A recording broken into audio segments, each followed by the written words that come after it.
Judas se lamenta por los apóstatas que han seguido el camino de Caín. En su carta, Judas nos dice que él, por la solicitud que tenía de escribirnos, porque la carta de Judas pues, es universal, no se la mandó específicamente a alguna ciudad o algún grupo de los hermanos, sino para la posteridad, como ahora lo estamos leyendo. Y empecemos con su texto. Judas, siervo de Jesucristo y hermano de Jacobo, a los llamados santificados en Dios Padre y guardados en Jesucristo, misericordia y paz y amor os sean multiplicados. Amados por la gran solicitud que tenía de escribiros acerca de nuestra común salvación, me ha sido necesario escribiros exhortándoos que contendáis ardientemente por la fe que ha sido una vez dada a los santos. Porque algunos hombres han entrado encubiertamente, los que desde antes habían sido destinados para esta condenación. Aquí Judas nos dice que él tenía una gran solicitud, o sea, un deseo enorme de escribirnos para tratar asuntos de nuestra común salvación. Es que la salvación es la misma en todos los hermanos, en todos los tiempos desde que vino el Señor Jesucristo. No hay una salvación mayor o menor para algunos. Toda la salvación es común. No vayan a pensar a alguien que, ay, es que el hermano fulano, o sea, como que tiene mayor gracia o mayor espíritu, no sé, una diferente salvación. No, todos estábamos muertos antes de la salvación en nuestros delitos y pecados, todos. Nadie se salva de eso. Por eso acá ya en el Señor Jesucristo dice Pablo, ¿y tú qué tienes que no hayas recibido? ¿Y tú qué tienes que no hayas recibido? Y si lo recibiste, ¿de qué te ufanas?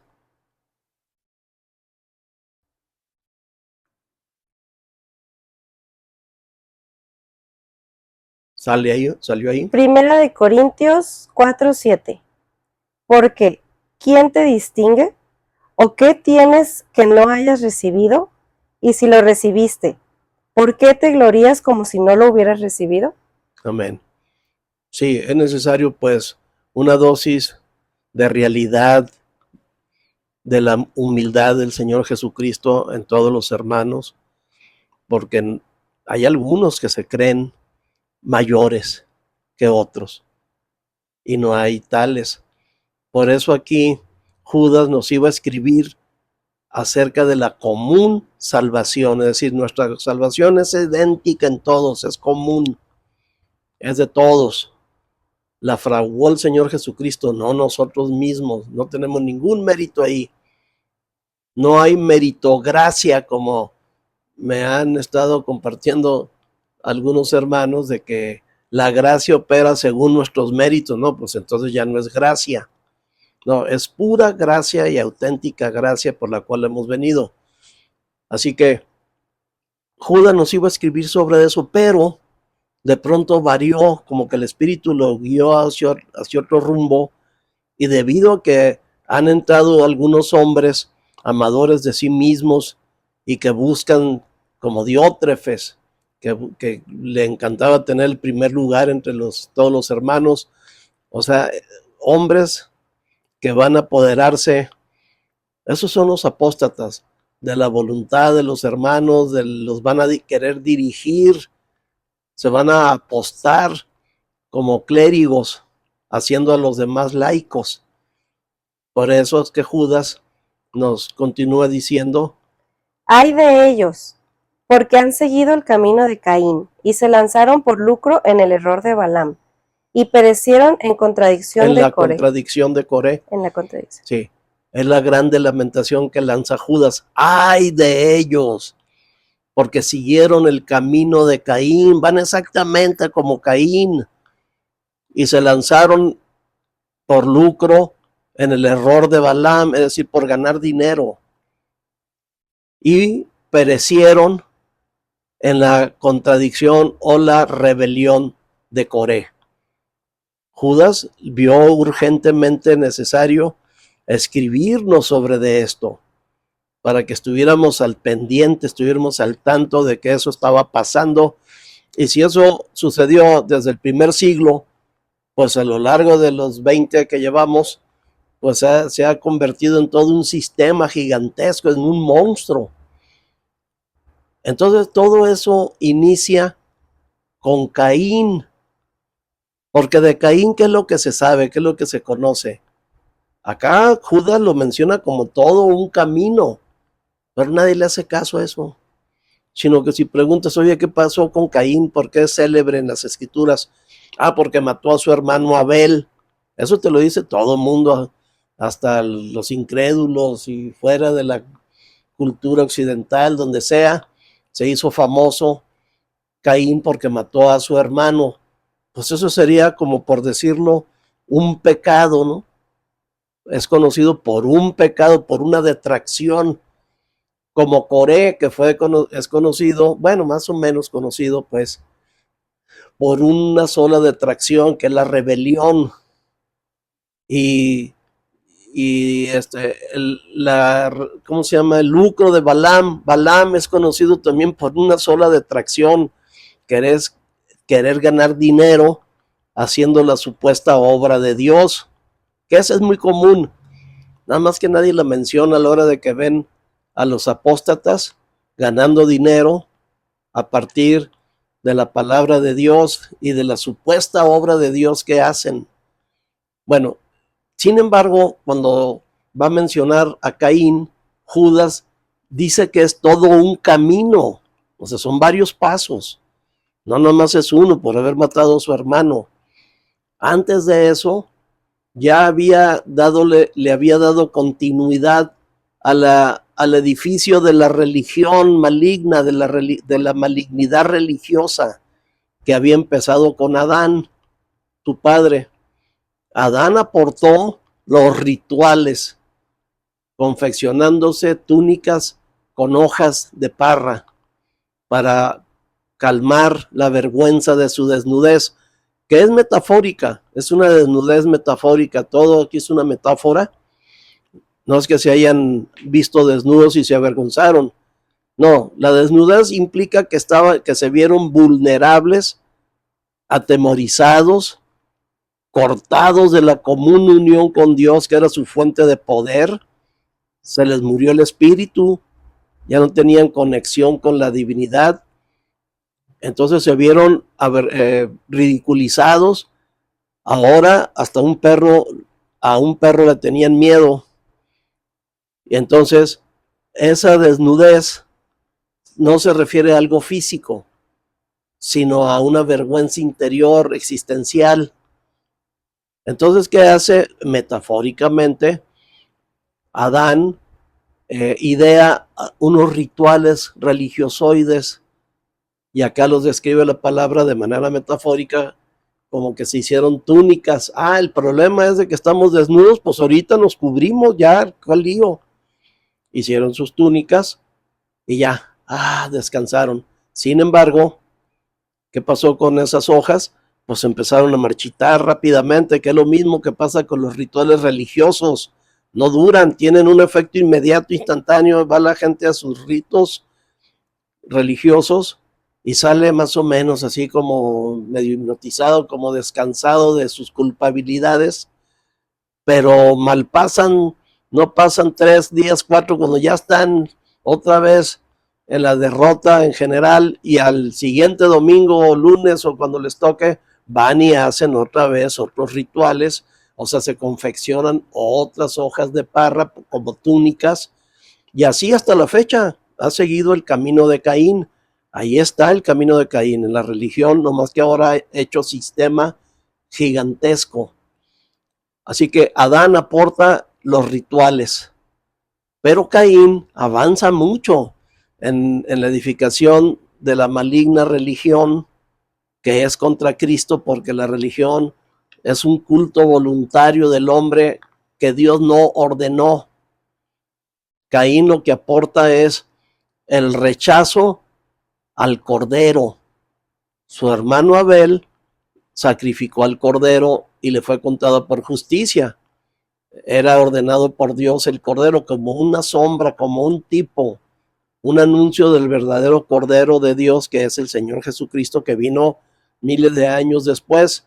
Y durante todo ese tiempo estuvieron sacrificando corderos, tanto los patriarcas como en el tiempo del Antiguo Testamento, es decir, de cuando Moisés recibió las tablas de la ley, siguieron los sacrificios de cordero entre el pueblo de Israel, del tiempo de la ley y los profetas, todos anunciando la venida del verdadero cordero, el Señor Jesucristo, pero Caín lo rechazó. Y él en su soberbia estableció su propia justicia humana. No, yo voy a hacer sacrificios, voy a cultivar aquí unas espigas y las voy a, ya cuando estén maduras, las voy a arrancar y se las voy a ofrendar a Dios. Pero Dios lo rechazó porque no estaba ordenado por Dios eso.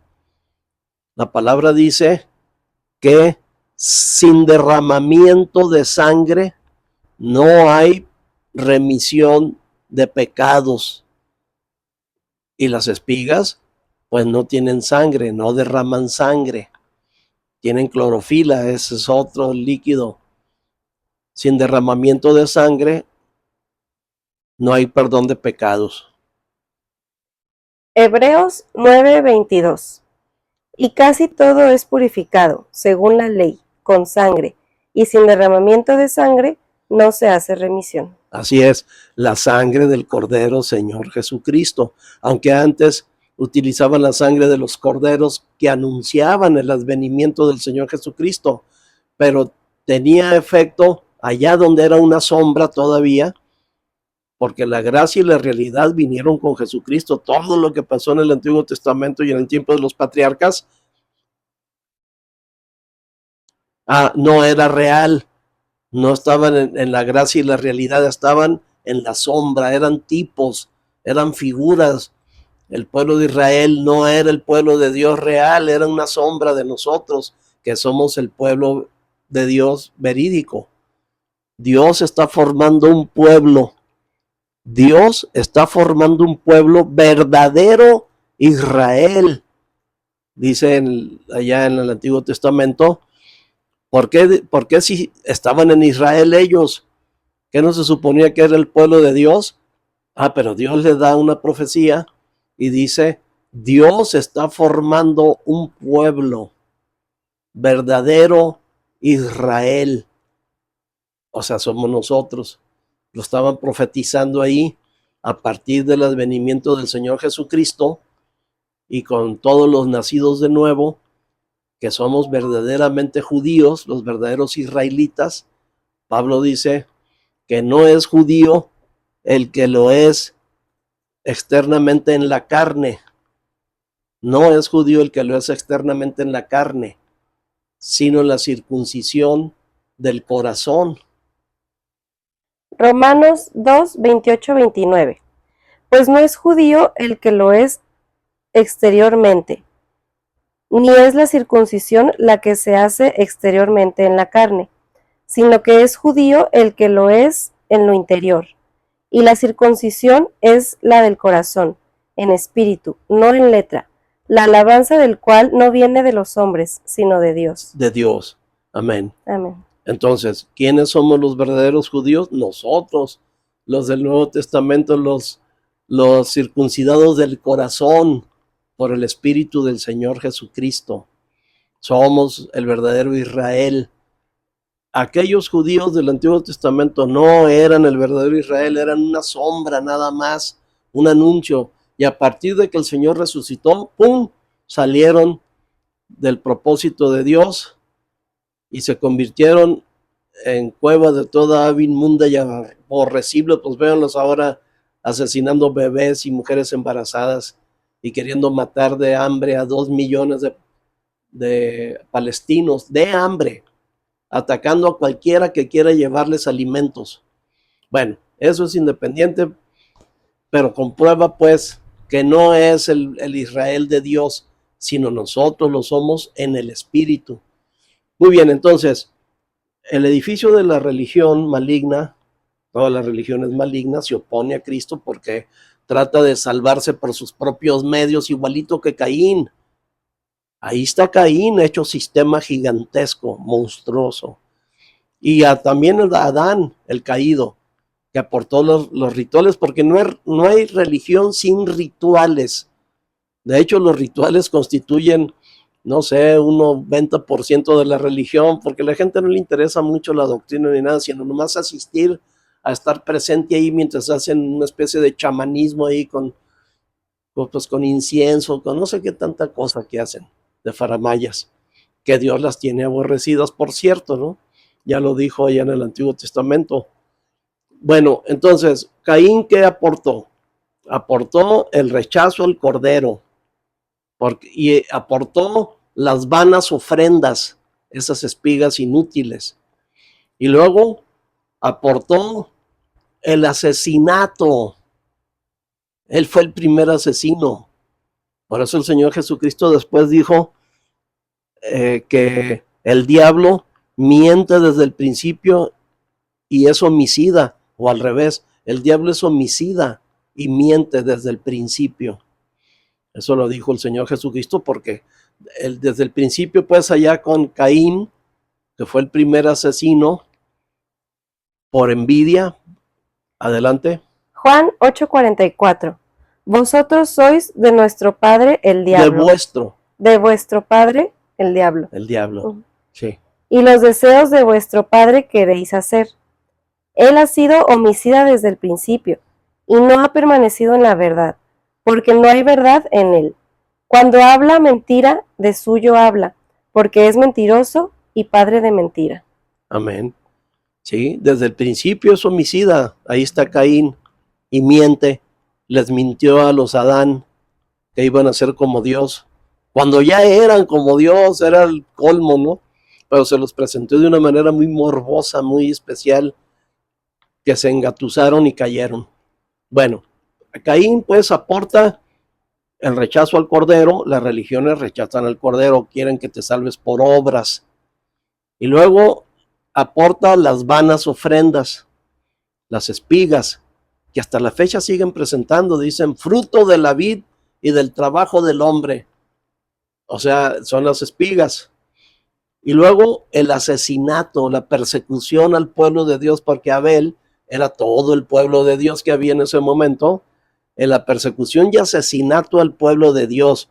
En Apocalipsis dice que la mujer, o sea, la religión, está ebria de la sangre de los mártires de Jesucristo. Sí, ebria, o sea, ha matado, ha asesinado físicamente a miles y miles, y no sé si a lo mejor hasta millones de personas por la Santa Inquisición y todo eso. Adelante. Apocalipsis 17:6. Vi a la mujer ebria de la sangre de los santos y de la sangre de los mártires de Jesús. Y cuando la vi, quedé asombrado con gran asombro. Sí, Juan se asombró porque dice, esta, que era una de las iglesias, de las 7 iglesias del Asia Menor, hizo toda esa barbarie. Sí, sí, porque siguieron el camino de Caín. Por eso Judas se lamenta grandemente, ay de ellos, porque han seguido el camino de Caín. Aquí lo estamos teniendo. ¿Cuál es el camino de Caín? Bien, entonces aporta la persecución y asesinato al pueblo de Dios, y aporta también la idolatría. Ahí inicia la idolatría con Caín, porque edificó una ciudad en honor, para honrar, para alabanza de su propio hijo. Caín alabando a su hijo. O sea, idolatría al hombre, porque hay idolatría a objetos, a monitos de barro, de yeso, de qué sé yo. Pero la idolatría al hombre, esa ya es muchísimo más execrable, ya es más perniciosa. Muy bien, entonces, como vemos, Caín aportó muchísimo al edificio de la religión. Ese es el camino de Caín. Pero ¿qué le faltaba al edificio de la religión si ya tenía rituales, rechazo al Cordero, si ya tenía las vanas ofrendas? si ya tenía la persecución y asesinato al pueblo de Dios, si ya tenía la idolatría al hombre, ¿qué faltaba? Pues el liderazgo humano. Ese lo aporta Lamec, que también es séptimo de Adán, pero por el linaje malsano, el linaje maldito de Caín. Lamec es el primero que habla delante de una congregación, siendo el líder, siendo el dirigente, y habla pura muerte, pura amenaza. Después veremos en más detalle todo ello. Entonces ya tiene hasta dirigencia humana la religión, cuando se supone que es el Espíritu Santo el que habría de guiar a los hermanos, nos habría de guiar y nos guía. ¿Qué le falta a la religión aquí? Pues le falta el dinero. Ese lo vino aportando Balaam, aquel profeta que por dinero quería hacer la supuesta obra de Dios e iba a maldecir a Israel, pero no le salió. O sea, fue obligado por el Espíritu a bendecir en lugar de maldecir, pero él ya había aceptado 2 recámaras llenas de plata que le daban los enemigos de Israel en aquel entonces. Entonces, ese es el camino de Caín, y también la rebelión contra el Señor Jesucristo, que esa la inició Coré y 250 más que fueron tragados por la tierra. Esa rebelión es lo mismo que está denunciando Judas acá en su carta, cuando dice que están rebelados contra las potestades superiores. ¿Lo tienes ahí? Voy. Rebelados contra las potestades superiores, pero yo nunca he oído a los patriarcas, no, ¿cómo se llaman estos? Los que se apostan pues como dirigentes en las congregaciones, decir, Jesucristo no era el Señor, o el Espíritu Santo no es el guía de los hermanos, o Dios el Padre no es el soberano sobre las congregaciones. No dicen eso, si no están tontos. Entonces, ¿cómo es que están rebelados contra las potestades superiores? Para empezar, ¿cuáles son las potestades superiores? Pues obviamente el Padre, el Hijo, el Espíritu Santo. Es así, son potestades superiores. Porque acá en la tierra ya he escuchado yo interpretaciones de que las potestades superiores son los dirigentes de cada congregación. ¿Qué es eso? No hay tal cosa. Las potestades superiores son Dios mismo. Judas 8:16. No obstante, de la misma manera también estos soñadores mancillan la carne, rechazan la autoridad y blasfeman de las potestades superiores. Pero cuando el arcángel Miguel contendía con el diablo, disputando con él por el cuerpo de Moisés, no se atrevió a proferir juicio de maldición contra él, sino que dijo, el Señor te reprenda. Pero estos blasfeman de cuantas cosas no conocen, y en las que por naturaleza conocen, se corrompen como animales irracionales. Ay de ellos, porque han seguido el camino de Caín, y se lanzaron por lucro en el error de Balaam, y perecieron en la contradicción de Coré. Estos son manchas en vuestros ágapes, que comiendo impúdicamente con vosotros, se apacientan a sí mismos, nubes sin agua, llevados de acá para allá por los vientos, árboles otoñales, sin fruto, 2 veces muertos y desarraigados. Fieras ondas del mar, que espuman su propia vergüenza. Estrellas errantes, para las cuales está reservada eternamente la oscuridad de las tinieblas. Bien, qué lamentación tan espantosa lanzó Judas. Una cartita pequeña de 25 versículos, pero es una bomba nuclear potentísima, de esas que tienen ahora los rusos, hipersónicas. Es una cosa imparable esto. Y no le hacen caso a esa carta, porque obviamente los que se sienten aludidos ahí son los dirigentes religiosos, y hasta han llegado a decir que las potestades superiores son ellos y no Dios. ¿Por qué? Es que no están revelados abiertamente. sino que están en hechos, no de palabra, no están revelados de palabra, sino en los hechos, que es más grave, porque están revelados, ellos se apostan como guías de los hermanos en lugar del Espíritu Santo, como señores de los hermanos en lugar del Señor Jesucristo, y como soberanos de los hermanos de las congregaciones como en lugar del Padre, de Dios el Padre. Entonces Judas, ¿quién lo iba a decir? O sea, un apóstol considerado como menor, como de lateral, así, ¿no? Viene con una visión exquisitamente espiritual que necesitamos releer y leer para darnos cuenta de cómo el camino de Caín está aquí en la religión hecho sistema. Amén. Amén.